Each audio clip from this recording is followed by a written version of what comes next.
പഴവിള രമേശന്റെ തിരുവനന്തപുരത്തെ വീട് നിറയെ കവിയുടെ ഓർമ്മകളാണ്. ഭാര്യ രാധയിലൂടെയും മക്കളിലൂടെയും കവി വീട്ടിൽ നിറഞ്ഞു നിൽക്കുന്നു. മൗനത്തിൻ ഇടനാഴിയിൽ ഒരു ജാലകം. തിരുവനന്തപുരത്തെ പഴവിള വീടിന് പറയാൻ ഒരുപാട് കഥകളുണ്ടാകും. കവിതകളിലൂടെ നിലപാടറിയിച്ച മധുരമനോഹര ഗാനങ്ങൾക്ക് വരികൾ എഴുതിയ ഒരു മനുഷ്യന്റെ ജീവിത ഓർമ്മകൾ പങ്കുവയ്ക്കുവാനുണ്ടാകും.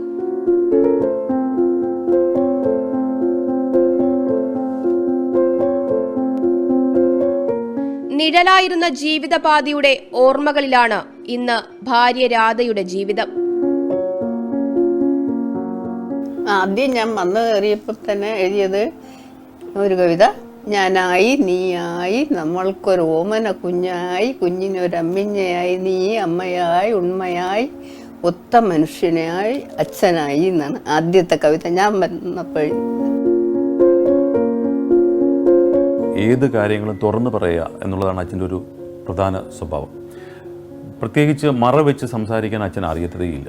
അത് എന്നോടാണെങ്കിലും മറ്റു വ്യക്തികളോടാണെങ്കിലും. നമ്മളൊരു അതിഥിയാണ്, അല്ലെങ്കിൽ ആ വ്യക്തിയുടെ ആ ഒരു വലിപ്പമോ അല്ലെങ്കിൽ ചെറുപ്പമോ ഒന്നും ക്ലാസിഫൈ ചെയ്തിട്ടല്ല.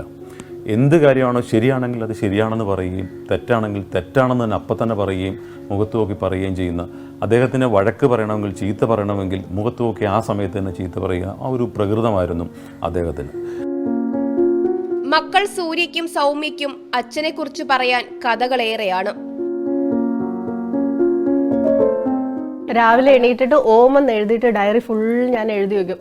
അച്ഛൻ ഇത് ആര് വന്നാലും എഴുത്ത് കണ്ടു, എന്റെ മോളൊരു എഴുത്തുകാരിയാണ്, ഇത് കണ്ടോ എഴുതുന്നതെന്ന് പറഞ്ഞു. പിന്നെ ആദ്യം തന്നെ മാറി. ഞങ്ങൾ അധിക സമയം കാണാറില്ല. രാവിലെ അച്ഛൻ ഉറങ്ങി കിടക്കുമ്പോൾ ഞങ്ങൾ സ്കൂളിൽ പോവും. തിരിച്ചു വരുമ്പം അച്ഛൻ ഓഫീസിൽ പോയിട്ട് അവിടെ നിന്ന് നേരെ കവിയരങ്ങിലോ അങ്ങനെ പോവും. പിന്നെ രാത്രി പാതിരാത്രിക്കായിരിക്കും വരാറ്. ഞങ്ങളങ്ങനെ കാണാറേ ഇല്ലായിരുന്നു. ദൈവാനുഗ്രഹം കൊണ്ട് കിട്ടിയ കൊച്ചുമകൾക്ക് സ്തുതി എന്ന് പേരിട്ടു. അവൾക്ക് പ്രിയപ്പെട്ട അപ്പൂപ്പനായും ഓർമ്മകളിലൂടെ പഴവിള രമേശൻ ഈ വീട്ടിൽ നിറഞ്ഞു നിൽക്കുന്നു. എനിക്ക് പേടി വന്ന അപ്പൂപ്പനെ രക്ഷിക്കും. വീട്ടിൽ കുറെ അപ്പൂപ്പനെ പറ്റി കുറെ ബുക്കുകളുണ്ട്. അപ്പൂപ്പൻ ഇയാളെ കാണാൻ വേണ്ടിയിട്ട് ഭയങ്കര ആഗ്രഹമായിട്ട് ഇരുന്നിട്ട് ഞങ്ങൾക്കുണ്ടായതാ. അപ്പം അങ്ങനെ ആ പേര് പറഞ്ഞത് സ്തുതി, ദൈവത്തിന് സ്തുതി. ഇത്രയും വർഷത്തിന് ശേഷം വന്ന കുഞ്ഞായതുകൊണ്ട്